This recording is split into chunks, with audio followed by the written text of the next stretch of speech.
नमस्कार दोस्तों, Shankar study point YouTube channel में आप सभी का स्वागत है।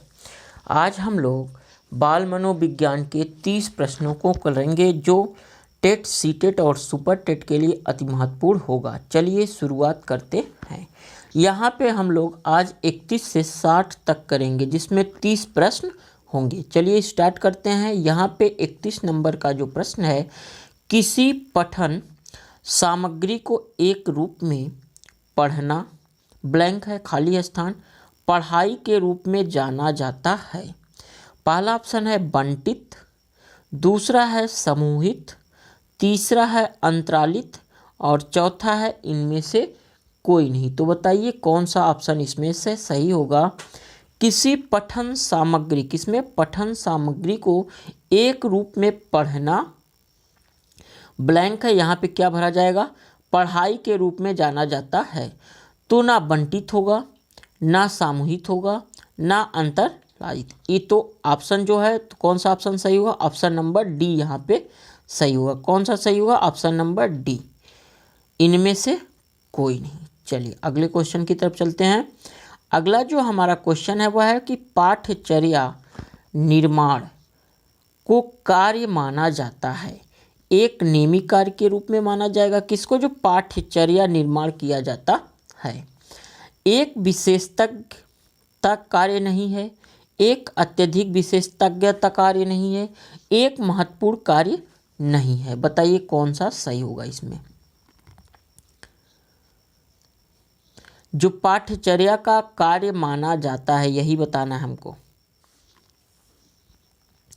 तो जो पाठ्यचर्या निर्माण का जो कार्य होता है वह एक अत्यधिक विशेषज्ञता कार्य होता है। तो ऑप्शन नंबर सी यहाँ पे हमारा क्या होगा, सही हो जाएगा। चलिए अगले क्वेश्चन की तरफ चलते हैं।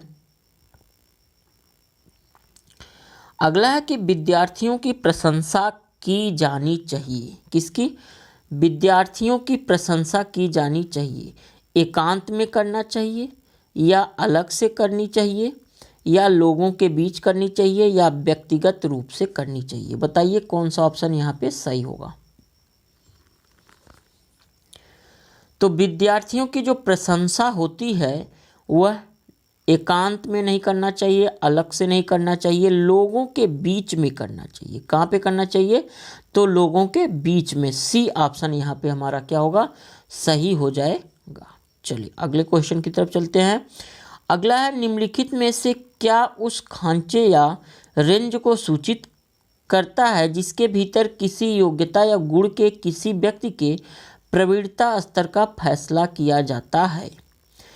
तो इसमें रेंज पूछा है, रेंज को सूचित करता है और जिसके भीतर किसी योग्यता, गुण या किसी व्यक्ति के प्रवीणता का स्तर का फैसला दिया जाता है। तो वह क्या होगा बताइए। तो वह ग्रेड कहलाता है या अंक कहलाएगा। ग्रेड या अंक दोनों कहलाएगा, इनमें से कोई नहीं। केवल इसमें रेंज बताया जाता है, रेंज जिसमें योग्यता पता चलती है और गुण पता चलता है। तो यह कौन सा ऑप्शन सही होगा, तो यहाँ पे हमारा जो ऑप्शन सही होगा वह ऑप्शन सही होगा option number A. Grading system जो अब चल रहा है उसमें रेंज दिया जाता है, योग्यता, गुण पता चलता है और प्रवीणता स्तर का फैसला किया जाता है। तो यहाँ पे हमारा कौन सा ऑप्शन सही होगा, ऑप्शन नंबर ए। चलिए अगले क्वेश्चन को देखते हैं। अगला है 35 नंबर का जो क्वेश्चन है, स्कूल पुस्तकालय ब्लैंक खाली स्थान का एक शैक्षणिक तंत्र है।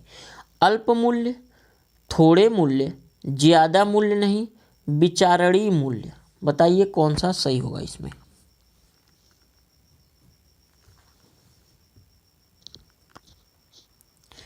स्कूल पुस्तकालय एक शैक्षणिक तंत्र है, किसका है, तो वह होता है विचारणीय मूल्य। डी ऑप्शन यहाँ पे क्या हो जाएगा, हमारा सही हो जाएगा। कौन सा ऑप्शन सही होगा, ऑप्शन नंबर डी।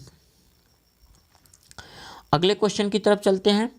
अगला है कि अनुसंधान से पता चलता है कि हमारी पढ़ाई का हिस्सा दृश्य और श्रव्य या श्रवण अंकों के माध्यम से ग्रहण किया जाता है। जो हम लोग पढ़ाई का कार्य करते हैं उसमें ब्लैंक स्थान दिए कि हिस्सा दृश्य का और श्रवण का अंकों के माध्यम से ग्रहण किया जाता है। कितने % हिस्सा दृश्य और श्रवण के अंकों के माध्यम से ग्रहण किया जाता है, इसमें ये बताना है। तो क्या 60% या 85% या 50% या 95%? तो इसमें कितना %? तो इसमें 85% जो भाग होता है वह हिस्सा दृश्य और श्रवण के माध्यम से क्या किया जाता है, ग्रहण किया जाता है। तो ऑप्शन नंबर यहाँ पे हमारा बी सही हो जाएगा। कौन सा ऑप्शन सही होगा? तो बी नंबर सही हो जाएगा। चलिए अगला के अनुसंधान से पता चलता है कि ब्लैंक स्थान यहाँ पे है सीखने की प्रक्रिया। जो सीखने की प्रक्रिया है में एक प्रबल चर है, समता योग्यता से भी ज़्यादा महत्वपूर्ण चर है। तो चारों स्थानों में यहाँ पे बताना है ऑप्शन में कि उपेक्षा है, कि अनभिज्ञता है, अभिप्रेरणा है, निरुत्साहन है।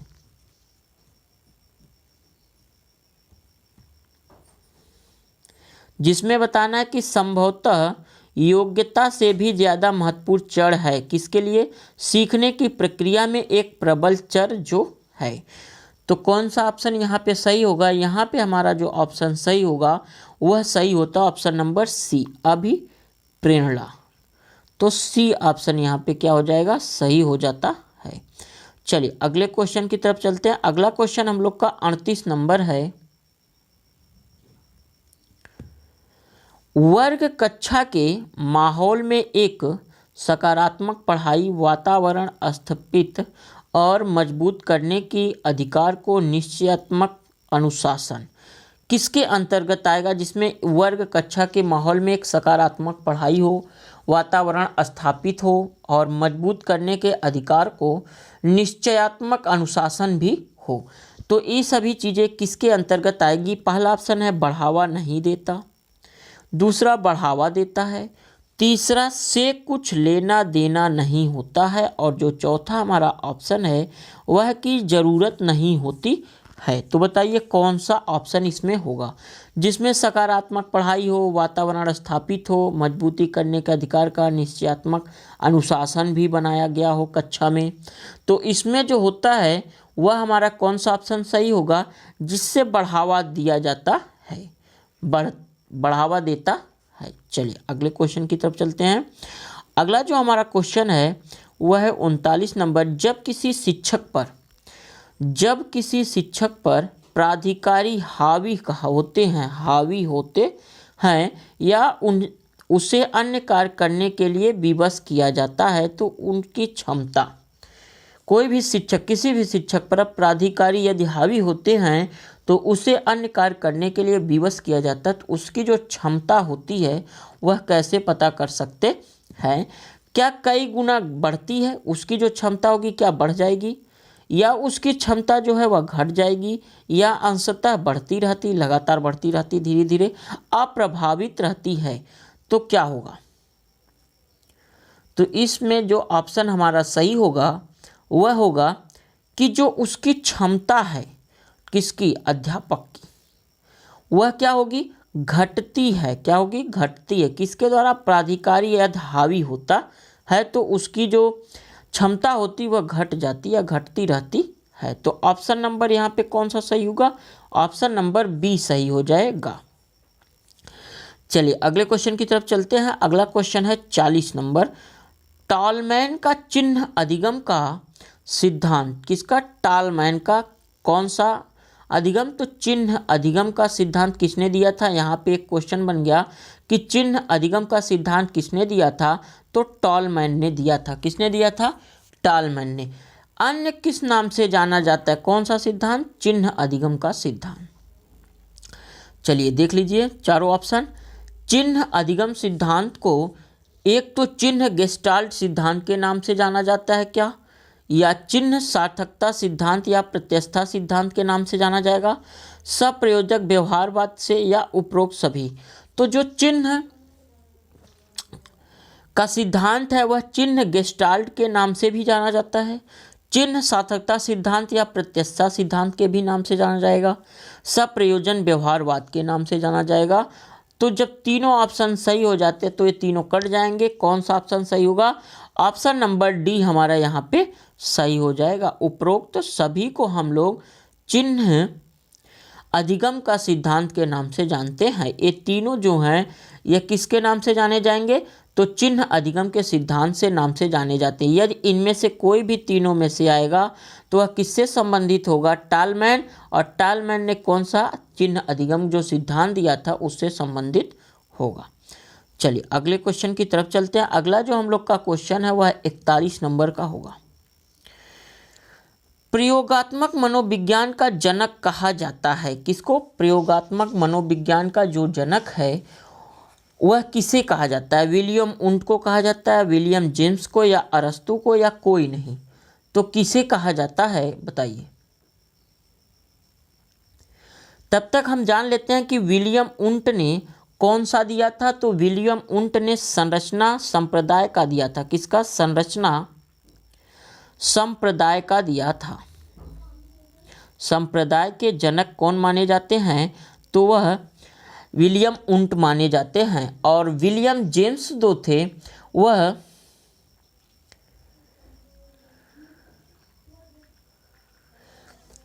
एक तो यह हमारा विलियम उंट जो है संरचना संप्रदाय के जनक माने जाएंगे। और जो प्रयोगात्मक मनोविज्ञान का जनक कहा जाता है वह कौन है? तो विलियम उंट ही इनको माना जाता है। विलियम उंट ने ही प्रयोगात्मक मनोविज्ञान के जनक कहे जाएंगे। तो 41 में ए ऑप्शन सही होगा। लेकिन विलियम जेम्स ने कौन सा दिया था?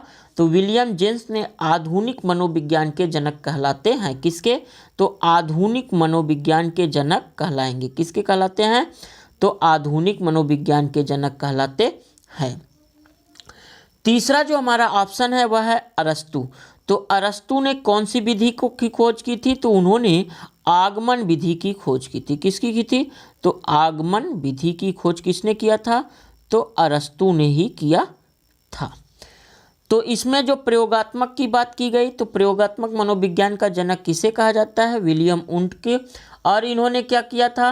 विलियम उंट ने संरचनावाद के संप्रदाय के भी जनक माने जाते हैं। बी ऑप्शन था विलियम जेम्स ने। तो विलियम जेम्स ने आधुनिक मनोविज्ञान के जनक कहे जाते हैं। और अरस्तु जो है वह आगमन विधि के जनक कहलाते हैं। तो इसमें जो हमारा ऑप्शन सही होगा वह ऑप्शन ए सही हो जाएगा। चलिए अगले क्वेश्चन की तरफ चलते हैं। अगला जो हमारा क्वेश्चन है, वोल्फगैंग कोहलर द्वारा अंतर्दृष्टि अधिगम का प्रयोग कब किया गया? अंतर्दृष्टि अधिगम तो यह कौन थे? वोल्फगैंग कोहलर द्वारा किया गया था। कब किया गया था? क्या 1921 में किया गया था, 1922 में, 1917 में, 1920 में? तो किस में किया गया था बताइए। तो जो इसमें वोल्फगैंग कोहलर द्वारा अंतर्दृष्टि का अधिगम का जो प्रयोग किया गया था वह 1920 में किया गया था। कब किया गया था? 1920 में। तो डी ऑप्शन यहाँ पे हमारा सही हो जाएगा। चलिए अगले क्वेश्चन की तरफ चलते हैं। अगला हम लोग का जो क्वेश्चन है, अमेरिकी मनोवैज्ञानिक का जनक कहा जाता है किसके? अमेरिका के जो मनोवैज्ञानिक है वह जनक कौन कहलाते हैं? अमेरिकी मनोवैज्ञानिक का जनक कहा जाता है। क्या विलियम उंट है, विलियम जेम्स है, या अरस्तु हैं?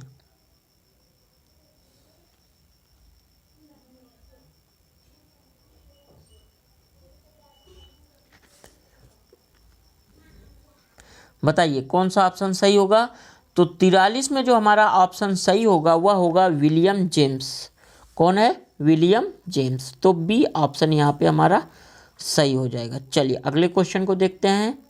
44 नंबर का है, अंतर्दृष्टि अधिगम में समस्या किस स्थिति पर ध्यान दिया जाता है? समस्या की किस स्थिति पर ध्यान दिया जाता है?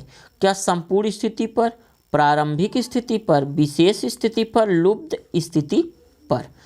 तो बताइए 44 में कौन सा ऑप्शन सही होगा। जो अंतर्दृष्टि अधिगम होता है उसमें जो हम समस्या की स्थिति पर ध्यान देते हैं वह संपूर्ण स्थिति पर देते हैं, ना कि प्रारंभिक स्थिति पर, ना विशेष स्थिति पर या लुप्त। जो संपूर्ण स्थिति होगी उस पर हम ध्यान देते हैं। तो 44 में हमारा ए ऑप्शन सही होगा। चलिए अगला है 45 नंबर, जिस समूह में स्वतंत्र चर उपस्थित रहता है उसे कहते हैं, कौन सा? स्वतंत्र, खुला, स्वतंत्र उपस्थित रहते हैं उसे कहते हैं फ्री, एक तरह से कह सकते हो। वांछित समूह, नियंत्रित समूह, प्रयोगात्मक समूह के अंतर्गत या तुल्य समूह के अंतर्गत।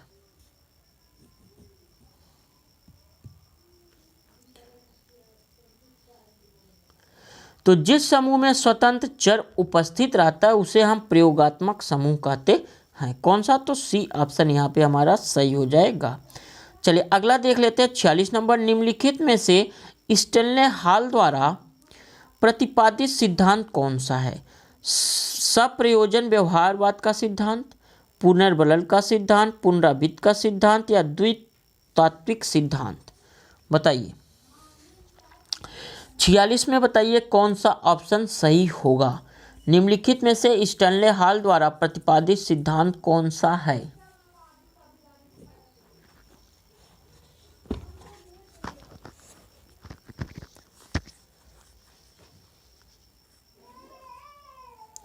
बताइए इसमें हमारा जो ऑप्शन सही होगा वह सही होगा पुनरावृत्ति का सिद्धांत। सी ऑप्शन यहाँ पे क्या हो जाएगा हमारा सही हो जाता है। 46 ऑप्शन में नंबर में कौन सा सही होगा? तो पुनरावृत्ति का जो सिद्धांत है वह किसने दिया था? तो वह स्टेनले हॉल द्वारा दिया गया था। चलिए अगले क्वेश्चन की तरफ चलते हैं। तब तक हम लोग जान लेते हैं कि पुनरावृत्ति का तो किसने दिया था? स्टेनले हॉल ने। और पुनर्बलन का सिद्धांत किसने दिया था? इसको तब तक हम लोग देख लेते। तो द्वितात्विक का यहाँ पे जो बात किया जा रहा था, निम्नलिखित में से स्टेनले हॉल द्वारा प्रतिपादित सिद्धांत जो था वह कौन सा था? तो सी नंबर पुनरावृत्ति था। और पुनर्बलन का जो सिद्धांत दिया गया था वह किसके द्वारा दिया गया था? तो यह C.L. हल के द्वारा दिया गया था। C.L. हल के द्वारा पुनर्बलन का सिद्धांत दिया गया था। तो यहाँ पे जो हमारा 46 नंबर है इसमें जो ऑप्शन सही हुआ सी ऑप्शन यहाँ पे सही हो जाता है। स्टेनले हॉल द्वारा कौन सा नियम दिया गया था? तो पुनरावृत्ति का सिद्धांत का नियम दिया गया था। चलिए अगले क्वेश्चन की तरफ चलते हैं। अगला है, मनोविज्ञान को व्यवहार के विज्ञान के रूप में सबसे पहले परिभाषित किसने किया था? सबसे पहले मनोविज्ञान को व्यवहार के विज्ञान के रूप में परिभाषित किसने किया था?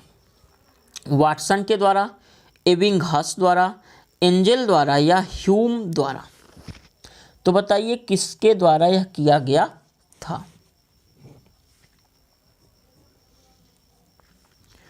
तो यह वाटसन के द्वारा किया गया था। किसके द्वारा? तो वाटसन के द्वारा किया गया था। तो यहाँ पे हमारा जो ऑप्शन सही हो जाएगा वह ऑप्शन ए सही हो जाता है। चलिए अगले क्वेश्चन को देख लेते हैं। अगला हम लोग का जो क्वेश्चन है, किलपैट्रिक द्वारा प्रयोजना विधि का आविष्कार हुआ। किलपैट्रिक द्वारा जो प्रयोजना विधि था उसका आविष्कार कब किया गया? तो यहाँ पे प्रयोजना विधि के जनक कौन माने जाएंगे? किलपैट्रिक। कब किया था ये हमको बताना। पहला ऑप्शन है 1918, बी है 1915, सी है 1928, डी है 1980। इसमें जितने भी बाल मनोविज्ञान के क्वेश्चन हैं सब भी टेट, सीटेट और सुपर टेट के लिए अति महत्वपूर्ण प्रश्न है। चलिए 48 क्वेश्चन का बताइए, किलपैट्रिक द्वारा प्रयोजना विधि का आविष्कार हुआ था, कब किया गया था? तो यह हमारा कब किया गया था? 1918 में किया गया था। तो ए ऑप्शन यहाँ पे क्या हो जाएगा हमारा सही हो जाएगा। चलिए अगले क्वेश्चन को देख लेते हैं। उंट के द्वारा स्थापित स्कूल का नाम है, किसके द्वारा? उंट के द्वारा जो स्कूल स्थापित किया गया था उसका नाम क्या है? संरचनावाद, प्रकार्यवाद, मनोविश्लेषणात्मकवाद, साश्चर्यवाद। तो उंट के द्वारा जो स्थापित स्कूल का नाम था उसका था संरचनावाद। क्या था? संरचनावाद। तो ए ऑप्शन यहाँ पे सही हो जाएगा। चलिए अगला क्वेश्चन है 50वां नंबर, स्वप्रेरणा द्वारा अधिगम कैसा होता है? कैसा होता है? कम प्रभावशाली, बहुत प्रभावशाली, सामान्य, उपरोक्त में कोई नहीं। तो 50 में बताइए, जो स्वप्रेरणा, खुद से लिया गया जो प्रेरणा हो वह अधिगम कैसा होता है? तो वह कैसा होता है? बहुत प्रभावशाली होता है। तो यहाँ पे बी ऑप्शन हमारा यहाँ पे क्या हो जाएगा? सही हो जाएगा। चलिए अगले क्वेश्चन को देख लेते हैं। डी एनिमा रचना किसकी है? क्या पूछ रहा है? डी एनिमा रचना किसकी है? अरस्तु की है, सुकरात की, स्किनर, वुडवर्ड? बताइए किसकी रचना डे एनिमा है?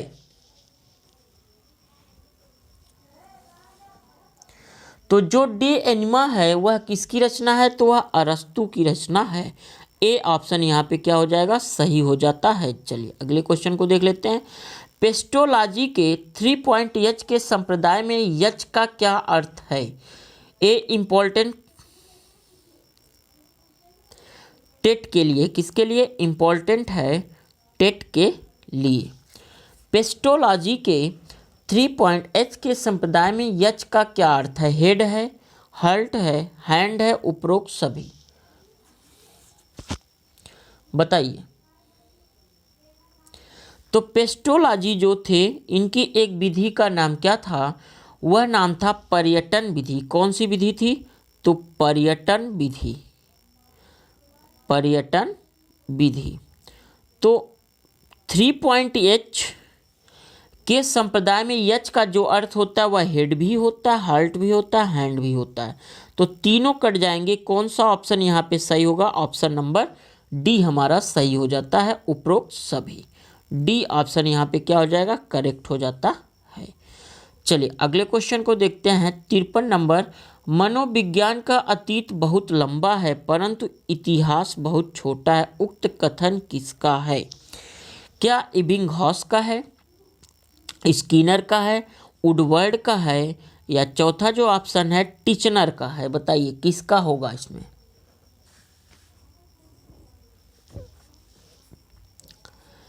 तो इसमें बताया गया कि मनोविज्ञान का अतीत बहुत लंबा है परंतु इतिहास बहुत छोटा है। यह कथन जो है वह किसका है? तो यह हमारा किसका है? इबिंगहॉस का है। ए ऑप्शन यहाँ पे सही होगा। चलिए अगले क्वेश्चन की तरफ चलते हैं। अगला है तत्परता तथा कार्य सीखने की गति में निम्नलिखित में से कौन सा संबंध होता है? कार्य सीखने की गति तत्परता के व्युत्क्रमानुपाती होती है, पहला ऑप्शन। कार्य सीखने की गति तत्परता से अप्रभावित रहती है। तीसरा ऑप्शन जो हमारा है कि कार्य सीखने की गति तथा तत्परता दोनों ही अधिगम के लिए अभिन्न संप्रत्यय है। कार्य सीखने की गति तत्परता के समानुपाती होते हैं। तो बताइए इसमें कौन सा ऑप्शन सही होगा?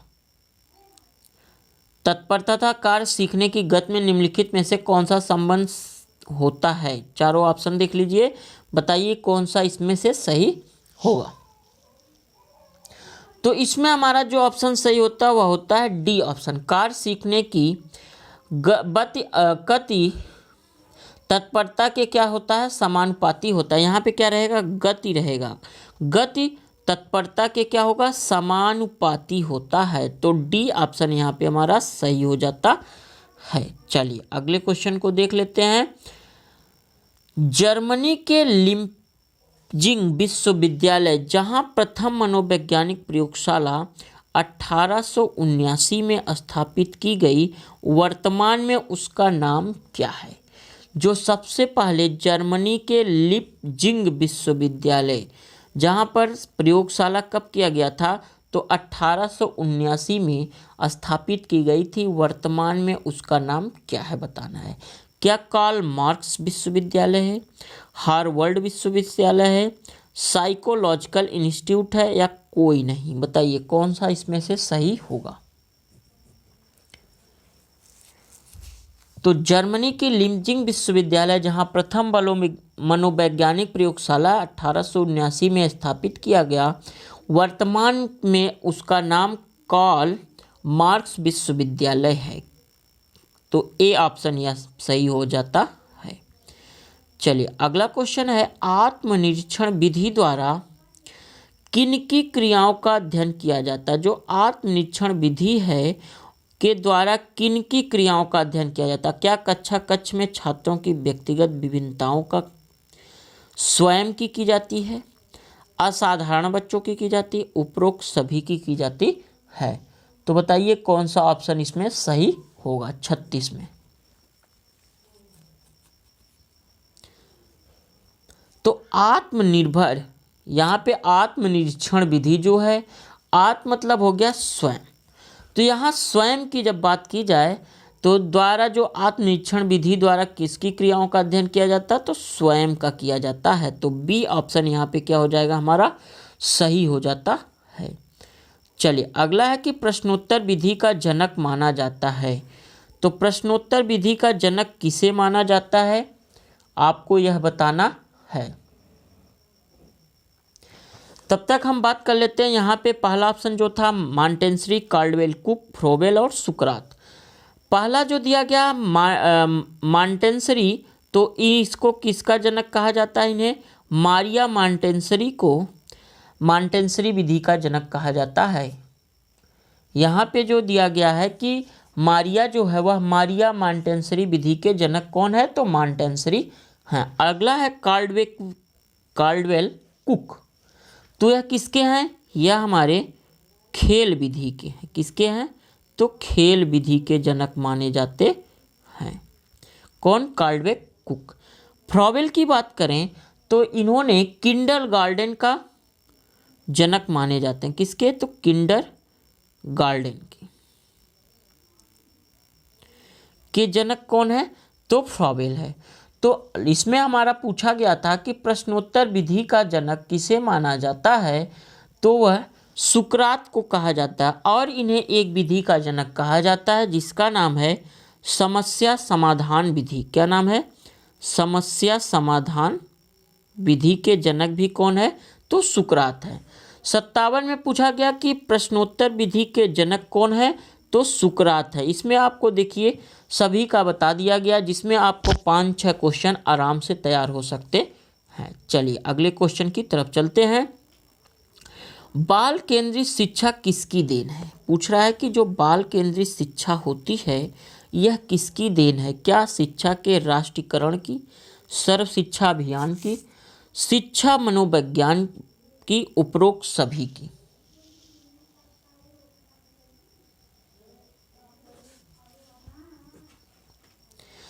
तो बाल केंद्रित जो शिक्षा है वह संबंधित है शिक्षा मनोविज्ञान से। तो सी ऑप्शन यहाँ पे हमारा क्या हो जाएगा? सही हो जाएगा।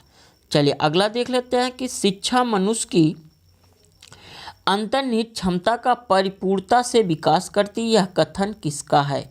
विवेकानंद का, स्किनर का, पेस्टोलॉजी का, और चौथा ऑप्शन है टैगोर का। तो यह किसका था?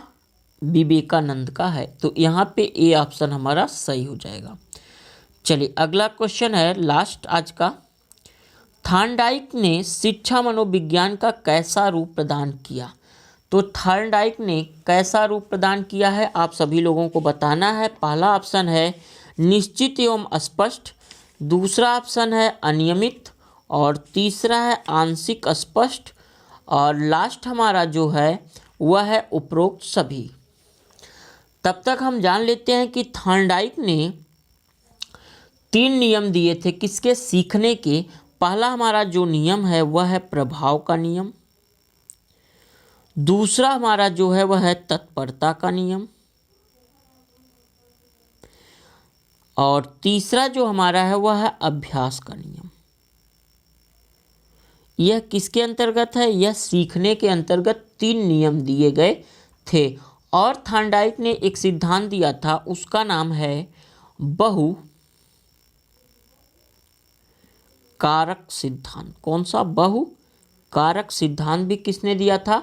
तो थॉर्नडाइक ने ही दिया था। तो आपको इसमें बताना है कि थॉर्नडाइक ने शिक्षा मनोविज्ञान का कैसा रूप प्रदान किया है। तो इन्होंने निश्चित एवं स्पष्ट को प्रदान किया है, निश्चित एवं स्पष्ट को।